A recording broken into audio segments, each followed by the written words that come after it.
Bonsoir, directeur du Centre français de recherche sur le renseignement, ancien analyste du renseignement durant la guerre froide, et vous êtes l'auteur de La Nouvelle Guerre secrète aux éditions Mareuil. Yvan Rioufol, évidemment, avec Éric Dénessé, on va parler de cette guerre en Ukraine. Oui, c'est un grand spécialiste naturellement de ce genre de conflit. D'ailleurs, j'aimerais que déjà vous nous expliquiez quelle est la source ou les sources du conflit qui oppose la Russie à l'Ukraine.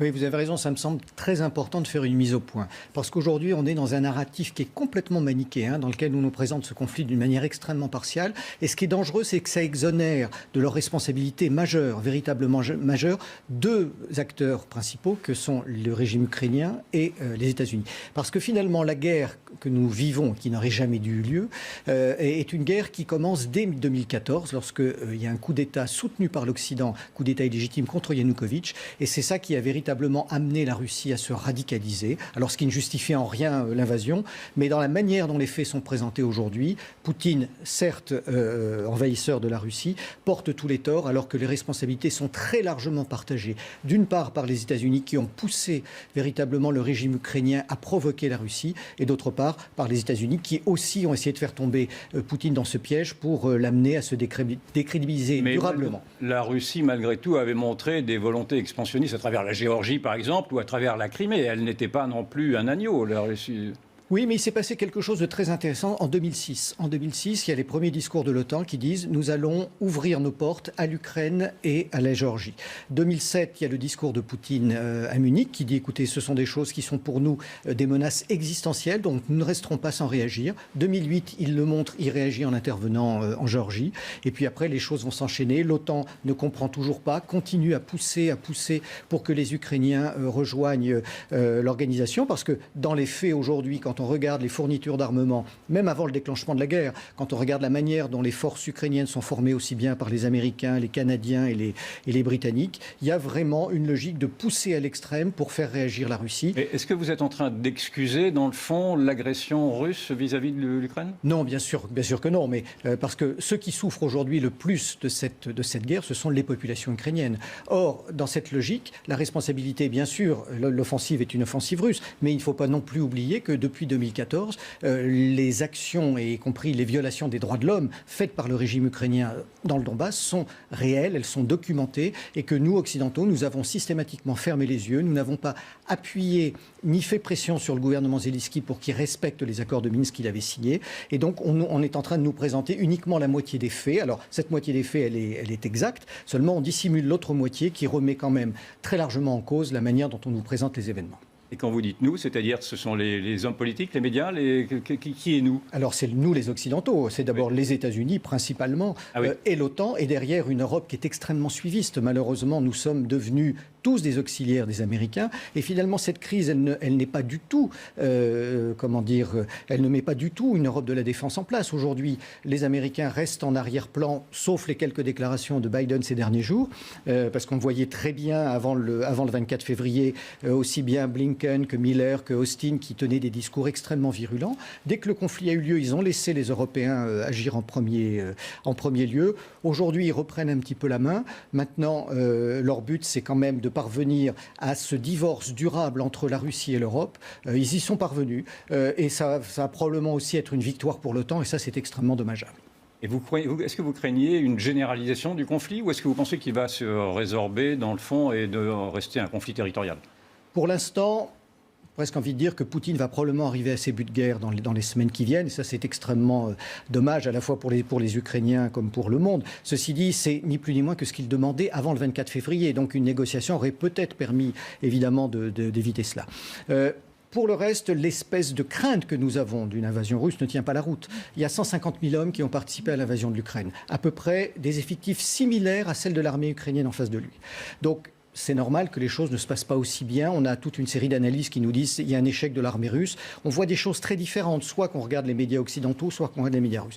Il faut juste rappeler pour mémoire que l'invasion de l'Irak en 2003, c'est 280 000 hommes, 250 000 Américains, 30 000 Britanniques, face à une armée irakienne qui n'était de très loin pas au niveau de l'armée ukrainienne. Et malgré ça, les Américains ont mis quand même plusieurs mois pour conquérir Bagdad, Fallujah, Najaf, toutes ces villes-là. Donc aujourd'hui, avoir un jugement sur les opérations militaires russes me semble un petit peu hâtif. Est-ce qu'il n'y a pas tout de même également une guerre plus idéologique, pour dire les choses un peu globalement, c'est-à-dire de voir que la Russie, dans le fond, est passée également à travers l'Ukraine à l'offensive face à des démocraties libérales qu'elle entend supplanter, en tout cas dans leurs hégémonies mondiales, non? Alors, je ne sais pas si la Russie passe à l'offensive. En tout cas, ce qu'on observe depuis plusieurs années, c'est un mépris de plus en plus affiché de la Russie, pas seulement de Poutine, vis-à-vis de l'évolution de nos sociétés occidentales, où il considère que notre attitude, d'une part vis-à-vis des Américains, il juge que nous n'avons plus aucune souveraineté, plus aucune autonomie, que nous ne faisons que d'appliquer les décisions américaines.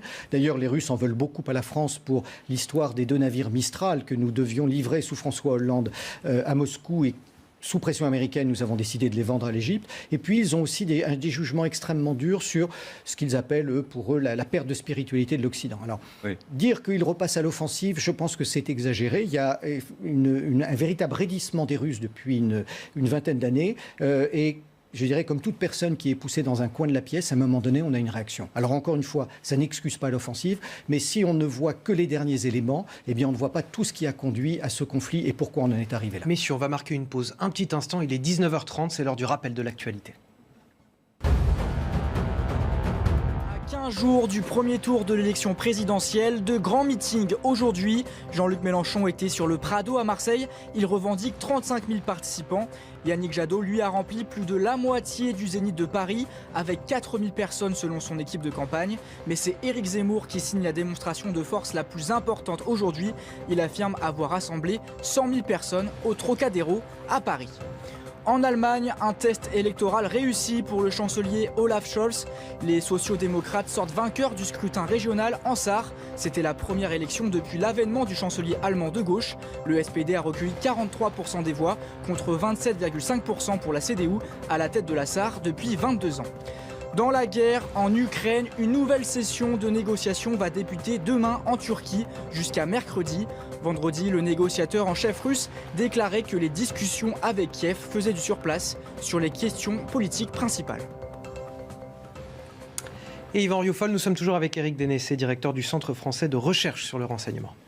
L'Union européenne vous paraît-elle à la hauteur de ses ambitions, qui est de vouloir représenter d'abord une partie de l'Occident et de vouloir se démettre un peu, enfin de se libérer un peu de la tutelle des Américains?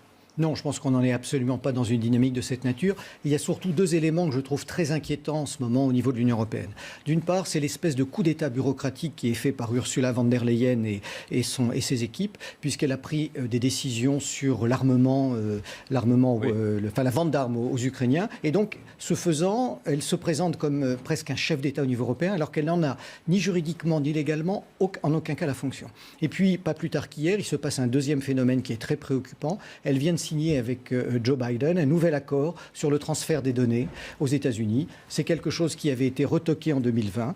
Et le transfert des données, c'est-à-dire que toutes les données des citoyens de l'Union européenne peuvent être transmises aux Américains pour des questions antiterroristes, c'est-à-dire qu'ils ont accès à toutes les données informatiques sur les personnes dont nous pouvons disposer. Et ça avait été rejeté par la Cour de justice de l'Union européenne en 2020. Et dans le cadre de ce conflit, de manière assez discrète, c'est pas totalement caché néanmoins, un premier accord a été signé hier. On attend les termes exacts de cet accord, mais finalement, encore une fois, l'Union européenne est en train de faire dans le dos des nations et des peuples un certain nombre d'actions qui sont tout à fait répréhensibles. J'aimerais avoir votre opinion sur le président ukrainien Zelensky, dont on a parlé un peu tout à l'heure. Les médias le présentent comme étant un héros churchillien, en tout cas un héros de guerre. Est-ce que c'est également votre sentiment ? Ah non, pas du tout. J'avoue que je suis extrêmement choqué par l'écho médiatique et l'aura que l'on donne à Vladimir Zelensky, qui est un acteur, un comédien. Si on prend... Alors, être comédien, vous me pardonnerez, n'a rien à résiste tout de même. Il résiste. Mais alors, il joue son rôle pleinement. Je pense c'est un peu l'icône de cette population ukrainienne qui est vraiment dans la souffrance avec cette attaque russe. Néanmoins, c'est lui qui est responsable de ce qui se passe. Lui et son entourage. N'oublions pas qu'il a été élu avec les voix des russophones en 2019. Il n'a pas appliqué appliquer les accords de Minsk pour lesquels il avait été élu. Ensuite, il ne faut pas oublier que c'est un homme qui a été mis en cause par les Pandora Papers. Ce ne sont pas des racontards. Il est accusé d'avoir dissimulé une grande partie de sa fortune, notamment avec sa société Maltex. Dès qu'il a été élu, il a nommé Sergei Shefir, qui était son producteur, comme principal conseiller. On sait aussi qu'il est accusé d'avoir blanchi près de 40 millions de dollars de l'oligarque Kolomoïski. Donc on a là quelqu'un qui est une forme de satire, je crois qu'il faut le dire, et qui fait une véritable politique de communication très astucieuse, mais qui commence à se retourner contre lui. On l'a vu devant la Knesset il y a quelques jours, où il a comparé ce qui se passait dans l'est de l'Ukraine à la solution finale. Alors, inutile de vous dire que pour la moitié des élus israéliens, ça a été un véritable scandale. Il nous a rejoué un grand coup de violon devant le Parlement français sur, vous le disiez tout à l'heure, sur le rapport entre Mariupol et Verdun. Ça ne tient pas la route. Et aujourd'hui, le chef de la diplomatie ukrainienne, qui est un de ses principaux adjoints, est en train de nous dire ce qu'on doit faire. C'est-à-dire que c'est lui qui décide de provoquer un boycott contre les produits, contre les magasins Auchan en Russie. Donc, ces gens qui ne représentent rien, ces gens qui n'ont cessé d'être manipulés volontairement par les Américains, je parle du gouvernement ukrainien, sont aujourd'hui responsables de ce qui se passe dans leur pays. Et je fais une nette différence entre cette population ukrainienne qui est victime de la guerre et ce gouvernement qui a une énorme responsabilité.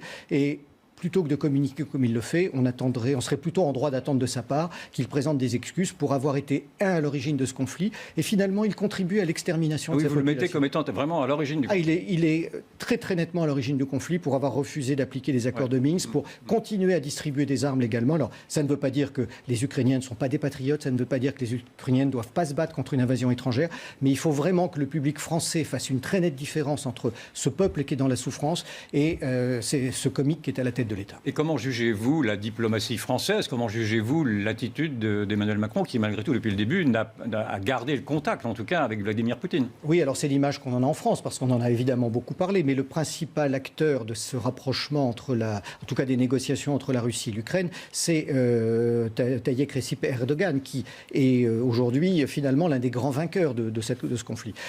Pourquoi Parce que, vu la qualité des relations qu'il avait avec l'Ukraine d'une part, et avec la Russie de l'autre, il est beaucoup plus crédible à Moscou que ne l'est Emmanuel Macron. Emmanuel Macron apparaît quand même, encore une fois, même si la France n'est pas le pays le plus aligné au sein de l'OTAN, apparaît quand même comme lui aussi quelqu'un qui est très proche des Américains. Et finalement, il apparaît pour Vladimir Poutine comme quelqu'un qui est parfois la voix de Biden. On prête à Israël, on prête à la Chine également des influences diplomatiques importantes. Est-ce exact ? Oui, notamment Israël. Pourquoi ? Parce que les Américains, ne sachant pas tellement où donner de la tête en ce moment, ils ont proposé aux Iraniens, il y a déjà une dizaine de jours, de lever une partie des sanctions en échange de la livraison de gaz. Bien sûr, ça a fait immédiatement peur aux Israéliens qui ne veulent pas une remise en cause du JCPOA. Et donc, immédiatement, les Israéliens sont allés à Moscou. Il faut noter que les Israéliens ne donnent pas de visa aux Ukrainiens en ce moment. Ne font pas rentrer les Ukrainiens chez eux sans visa, et alors qu'ils continuent à faire rentrer chez eux les Russes. Véronique ? Oui, non, j'avais une précision à demander sur les objectifs de guerre de Poutine. C'est-à-dire, tout à l'heure, vous avez évoqué ces objectifs de guerre, mais est-ce qu'on sait de quel objectif on parle? Est-ce que finalement il change ou ça reste toujours les mêmes? Et sait-on véritablement où il va s'arrêter? Alors non, on ne connaît pas ces buts de guerre. Si on les avait, ce serait formidable. Mais en réalité, il y a quand même beaucoup d'éléments qui nous amènent à penser qu'il ne voulait pas envahir l'Ukraine. Et il s'est produit quelque chose entre le 17 et le 20 février. Probablement une fin de non-recevoir dans les négociations. Probablement d'autres éléments comme peut-être des informations plus précises sur l'offensive que préparait Zelensky dans le Donbass. Et là, ça l'a amené à changer sa politique du tout au tout. Quand il annonce retirer des effectifs, en fait, il met son armée en ordre de marche parce qu'elle n'était pas en ordre de marche jusqu'à ce moment-là. Il déclenche l'offensive. Il rate probablement la première étape de son action parce que le coup d'envoyer les parachutistes autour de Kiev pour essayer de décapiter n'a pas fonctionné. Mais pour le reste, l'opération se passe, en tout cas selon les Russes, selon les plans qu'ils ont établis. Bien sûr, c'est impossible à vérifier. Ceci dit, il faut rappeler que c'est la première fois que nous avons une guerre non conventionnelle de cette nature en Europe depuis 1945.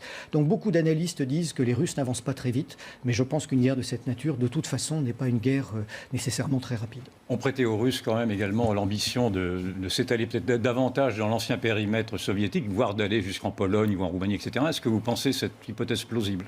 Non, je ne le pense pas. Ils n'en ont pas les moyens militaires, très clairement. Est-ce qu'ils en ont les intentions? Alors, quand on lit les discours de Poutine, quand on lit un certain nombre de textes qu'il y a aujourd'hui dans l'état-major soviétique, russe, ce sont des choses qui ne ressortent pas.